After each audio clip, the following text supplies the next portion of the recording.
Good morning. This is Jason Dean coming live at you again from Film Fanatic headquarters. It is 10/19, March 25th on a Wednesday morning. Hope everyone's doing good. The snow is slowly being eradicated here. That's on the ground here and in the trees. Really pretty yesterday, and then the day before, especially after the snowstorm, it was pretty funny. There were a few people on Facebook wishing each other a Merry Christmas. It was a very Christmas looking kind of a thing. Really funny but it was beautiful out. But it's pretty warm, getting warmer, and it's starting to melt. It's probably that storm that we got was probably the last storm of the year. We'll see. We'll see. That it's been known to last a long time. This winter has been a pretty long fucking week. Time of it, that's for sure. But anyway, hope everyone's doing good. I'm The one movie I'm really excited to try to go see, which I'm gonna really try soon because I've heard it's really good, is the new Ryan Gosling movie, Project Hail Mary.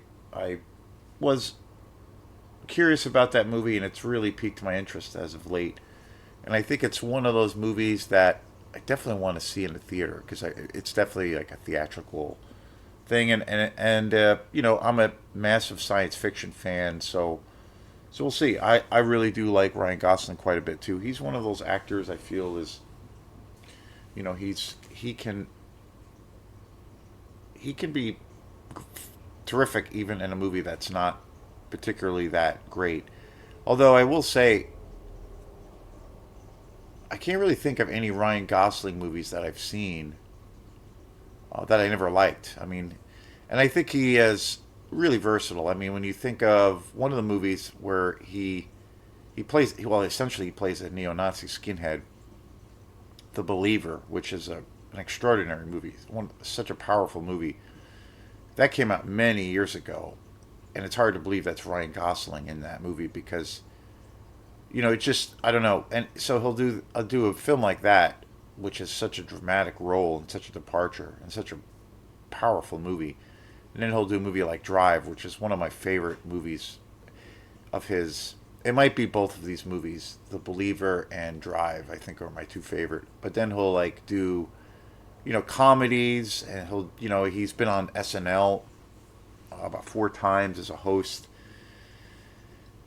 He was in that one comedy with Steve Carell, which I can't remember the name of it, but really funny movie. So he's got so much ability as an actor. So I'm really curious to see what this movie's like. And I've heard that this movie, this new film that just came out, Project Hail Mary, really showcases his ability. So definitely curious to check it out, and I definitely want to try to obviously see it in the theater.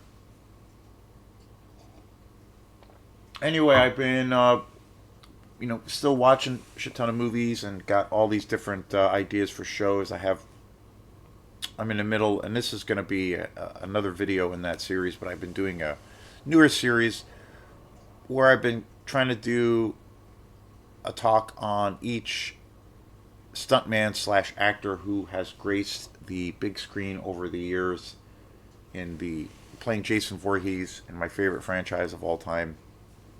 There, you guessed it.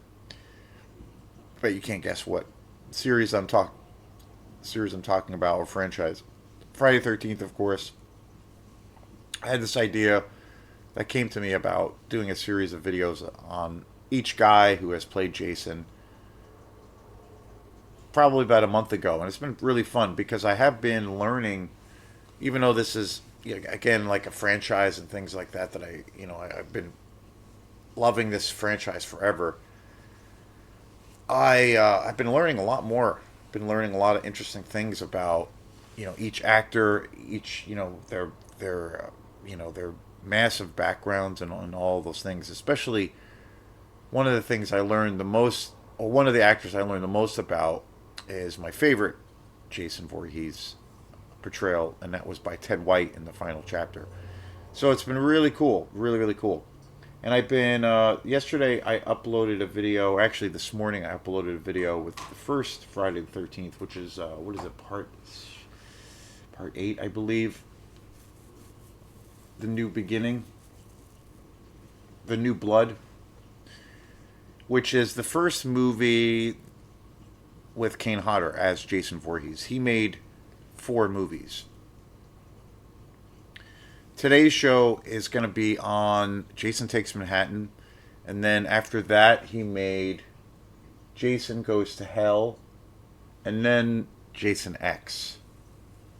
And that was his last movie in the franchise. But he's in a pretty special place as far as within the Friday the 13th universe because he's the only actor who has played Jason more than once. He was originally going to be Jason, I guess, in the big film crossover film with Freddy versus Jason. But due to some, I guess, weird circumstances, he was cut from that film. Overall, I'm a Ted White guy, and I've always said that. But overall, I would, you know, my appreciation and love for Kane Hodder has really grown over the years. I always liked him as Jason, but I don't know. I always felt like when it came to the franchise, I always like put movies like, well, today's movie, Jason Takes Manhattan, and Jason X. I always kind of put those on the back burner as like good. They're solid, but I never thought that they were like some of my favorites. And I wouldn't say Jason Goes to Hell because that Jason Goes to Hell is one of my favorite movies in the franchise. It's so good. I've always loved that movie. It's just so bonkers crazy. I think in the entire franchise it's probably just the most wild movie and probably the most unique in the entire franchise. It's the most gonzo crazy movie. I've always loved that movie.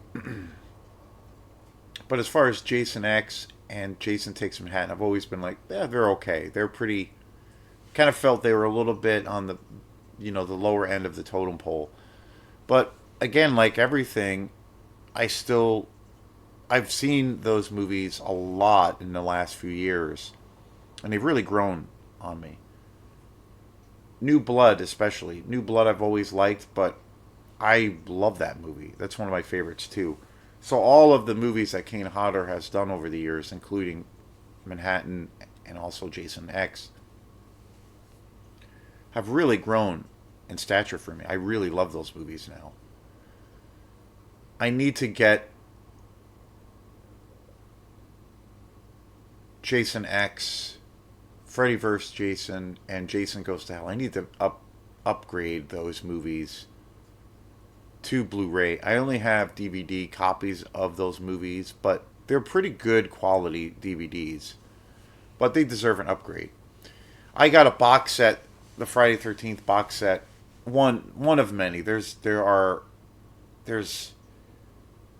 I think like 3 or 4 different box sets out now, and also in 4K with all of the franchise movies in Friday 13th that include all of the movies. Because I bought my box set probably about 5 years ago. It's one of the first Blu-ray box sets I think I've gotten because I was pretty late to the game as far as box sets. But it only goes up to, and I love it. It's great, and I'm really, really happy with it. There's all kinds of special features on each disc, a lot of cool interviews. There's even some documentaries. There's a really great documentary, or I should say, kind of this reunion with the cast on the very first Friday 13th that was shot around the time that this box set kind of came out. And they have the entire cast at this big horror convention, and they're being interviewed, and then they take questions from the audience. It's really good. It's one of the more informative and interesting things I've seen as far as special features. Definitely on this, in the box set, it's the best thing. But that box set only has the movies from the very first Friday the 13th movie, of course, and then the last movie that it has in the series is Jason Goes to Hell. But, obviously there are more. There's 4 more movies. I can't forget the reboot in 2009. But I do believe the last year or two there was a box set. and I know it's out in 4K. It might be the 4K version, but I know there's a box set out with every movie in the collection. I think even including Freddy vs. Jason. Like it's totally complete. Like that's the shit. That's the shit I would have gotten if I could. Um, but I at this point I'm gonna probably buy those other movies separately.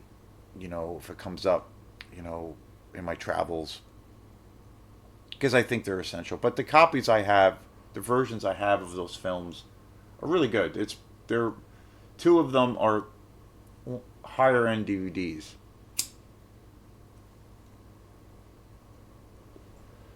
So I'm pretty happy with them, with those, and I've had those for a wicked long time.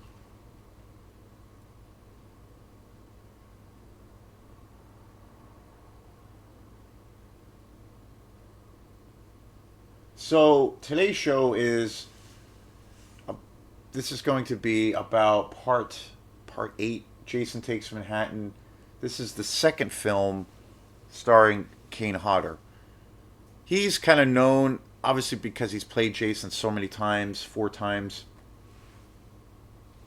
He's looked at, I think, by the world as the face of Friday the 13th, like the Jason Voorhees. Even though, again, I've said probably too many times, I'm totally I'm totally a Ted White guy. But I again over the years, I think of the franchise as being like a great bottle of wine. Just it gets aged over the years. It's perfection. It becomes perfection.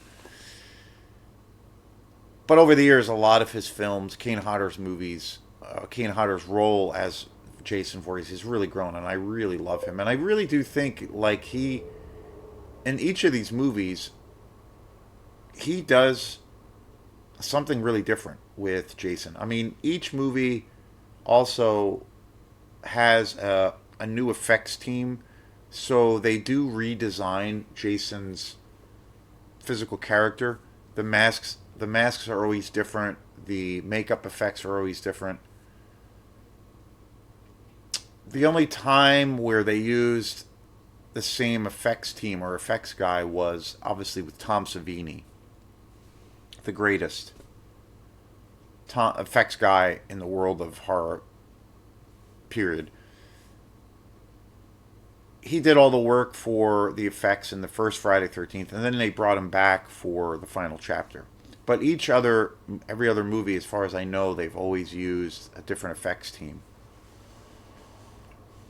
And the other thing well, I guess you could say the only thing I don't really like, and it's not the fault of the franchise or the movies, it's mostly because of like the ratings board and just it getting harder to, especially in the 80s and 90s, it got harder and harder for horror films to get distribution because of violence. So because of studio pressure, a lot of cuts had to be made to movies. So the thing that's always weird to me, even though these movies have grown for me over the years, where I love them all.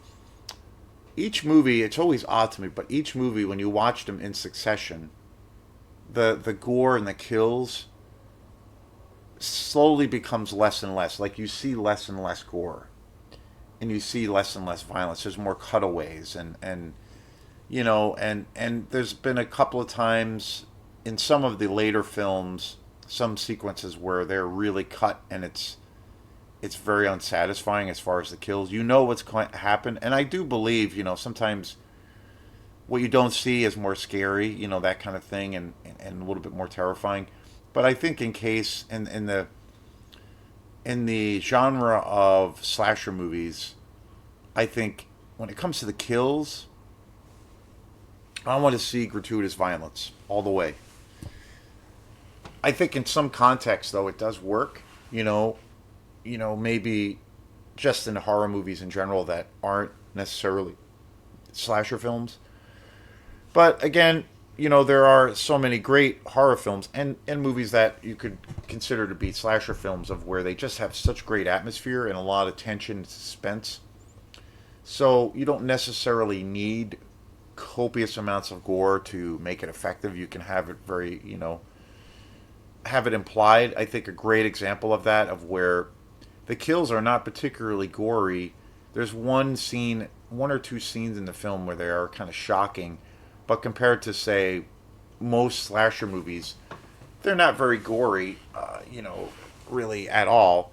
But the movie is so haunting and so suspenseful and so creepy is Black Christmas. Compared to, say, Mad Men or The Burning or My Bloody Valentine, the kills are relatively low key, and there's a couple of them that are really effective. But they're all effective because that movie has such atmosphere. So it doesn't really matter. I mean, but as a whole, in general, I love it when slasher movies go you know balls deep. I just watched last night The Mutilator, which I think is one of the greatest slasher movies in history. That movie is the kills in that movie are just brutal as fuck. And then I love that movie to death. And then another slasher movie which I just bought on Blu-ray and I'd always heard about, which I really love, is The Prowler. That movie's badass too. The kills in that movie are just sick. But anyway, this movie, this was the second movie that Kane Hodder stars in his role as Jason Voorhees, and that is part 8. It came out in 1989. Jason Takes Manhattan. This movie was really kind of abandoned, I think, when it came out. I remember when this movie came out, and this movie kind of bombed. I remember, for some reason, I remember it being in the theater, and it came out, what did I say, 89? But I do think, like a lot of things, especially in the horror world, exploitation world, or slasher world, there's always a group of degenerates that end up falling in love with a movie that's kind of forgotten, and then it kind of comes back. And I think over the years, Jason takes Manhattan. I feel like that movie has probably been the most kind of criticized, or maybe not given any real accolades or applause compared to the rest of the movies in the franchise. But I feel like it's grown over the years. And I think now people really actually like that movie, and myself included. I always thought that movie was okay. The biggest criticism of Jason Takes Manhattan is that there's actually really maybe 5 minutes, if that, where Jason Voorhees is actually in New York City. The rest of the movie basically takes place on a boat, the entire movie, and it's like the last tail end of it where he is in the city.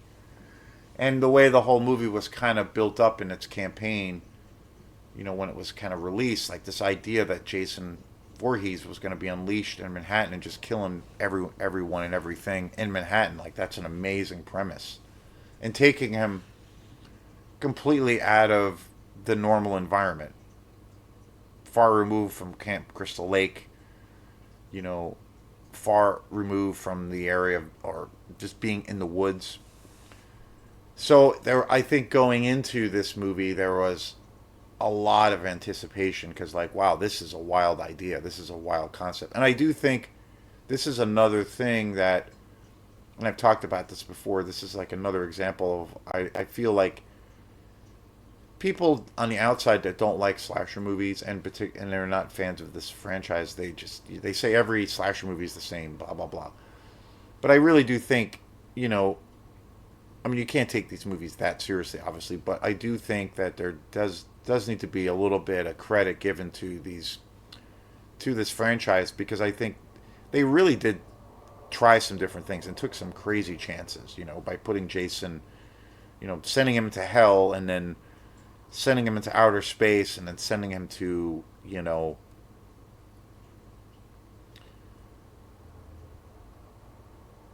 sending him to Manhattan, like some really wild things that you would never think on paper would work.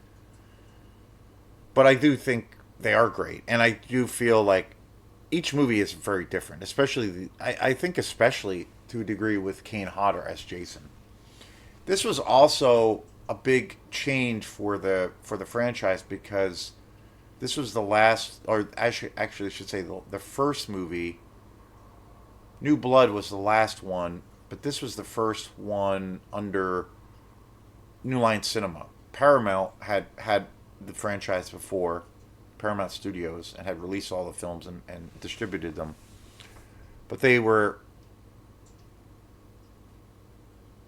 Paramount sold the rights to Friday to New Line Cinema, and it was kind of the long game plan that they wanted to eventually get to the place of where they would have that kind of crossover movie where they would have Freddy Krueger versus Jason Voorhees. So it was kind of this thing of it was leading up to that, leading up to that. And we don't get to see inklings of that or the idea that that's going to happen until Jason Goes to Hell, especially with the ending of that film. Anybody who has seen that movie knows what happens, and it's like, okay, this is obviously a green light that this is going to happen with Freddy vs. Jason, but it was actually a long time before the movie actually came out. But this was kind of in step with that whole thing, and New Line Cinema bought the rights, and this was the first movie, first Friday the 13th movie that they put out that they officially had, when they had taken it over. And again, I thought this movie was okay when it came out. I remember hearing a lot of negative things about this movie. A lot of fans, thought this movie was really disappointing, especially because Jason is kind of trapped on a boat the whole time. He doesn't actually go to the city, which is kind of funny. And I remember I had memories of as a kid, and this came out in what I say, '89. Jason Takes Manhattan.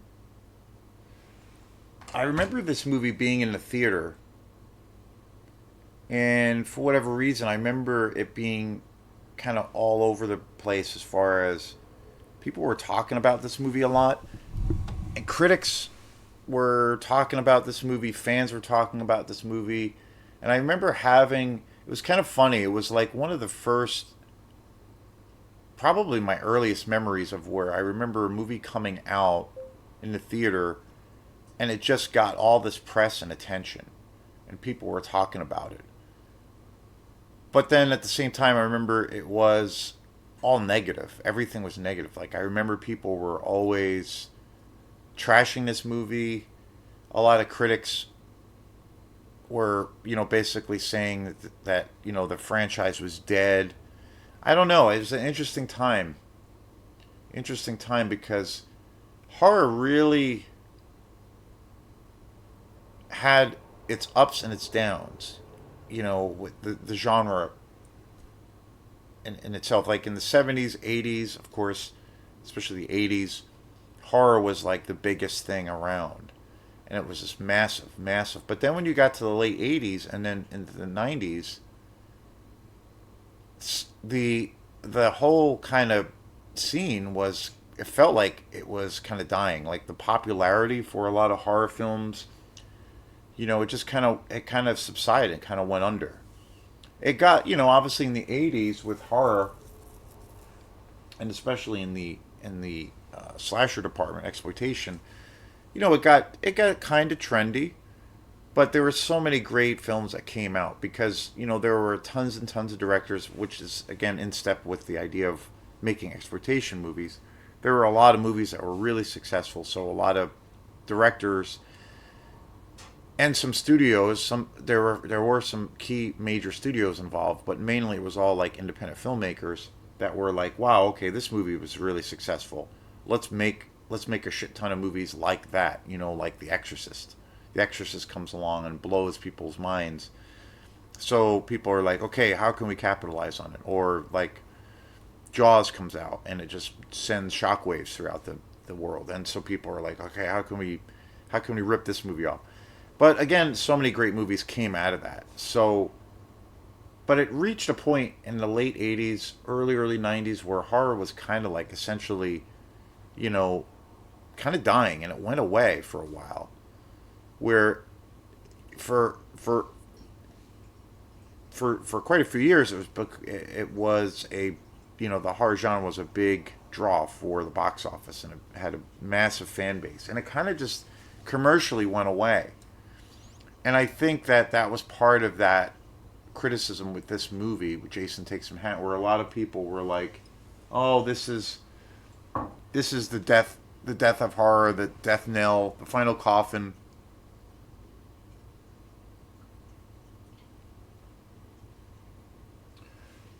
This is the end of the franchise, the end of horror. It was kind of this whole thing.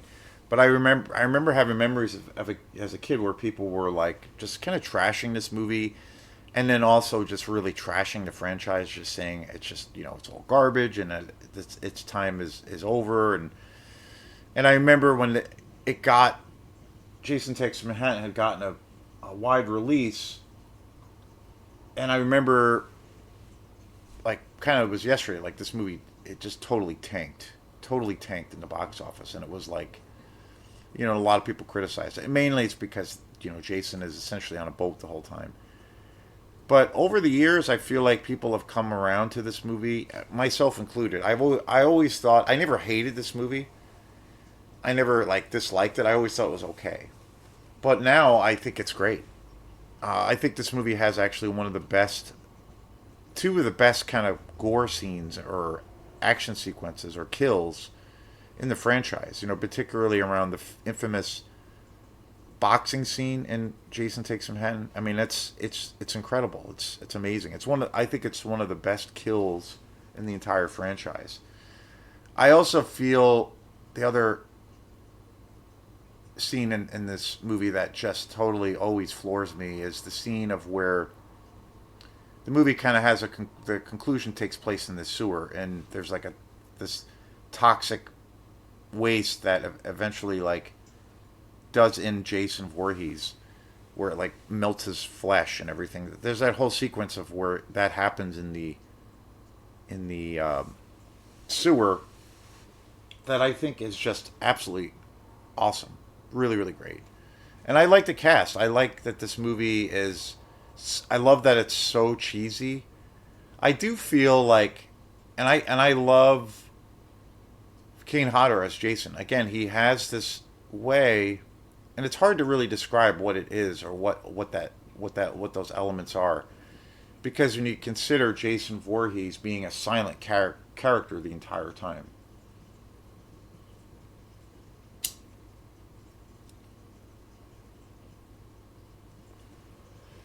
Where again he doesn't say a word.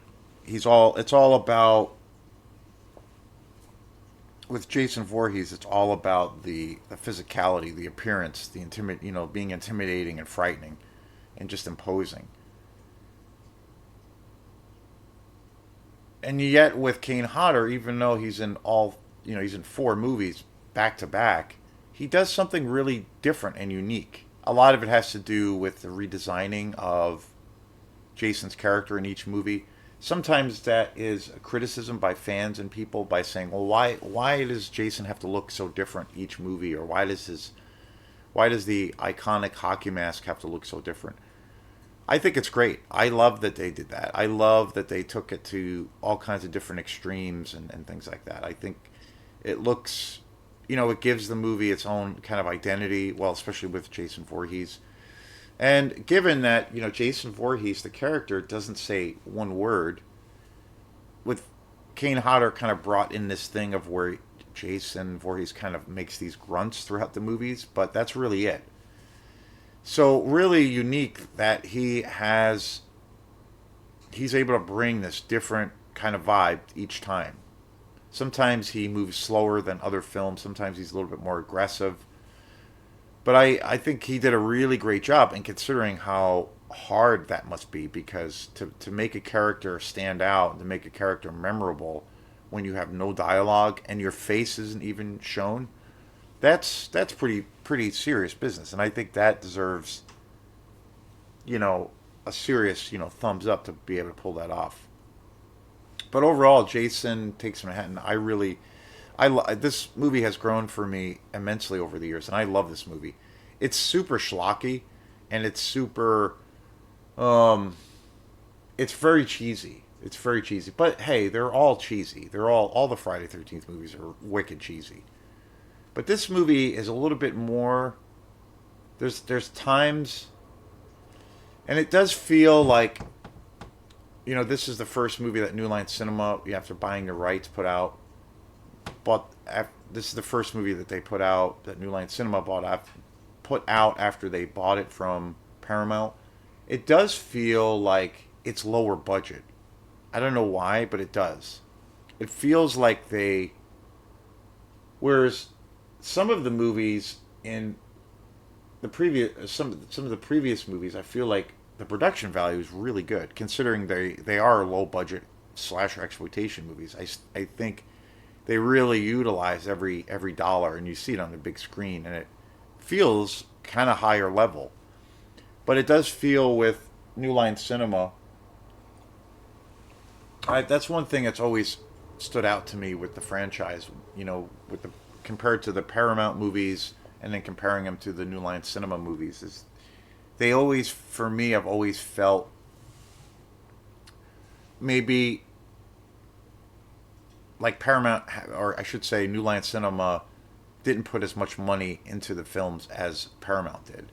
I've always kind of felt that way. I don't know, and that there was something a little bit more dated about the other movies, of their movies. Like, I don't know, but ultimately, I think it works for these movies.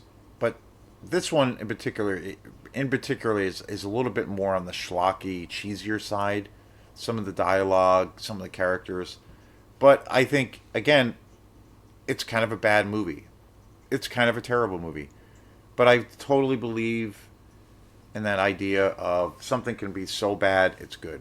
And I think that Jason Takes Manhattan is definitely one of those movies. So thanks again. Peace.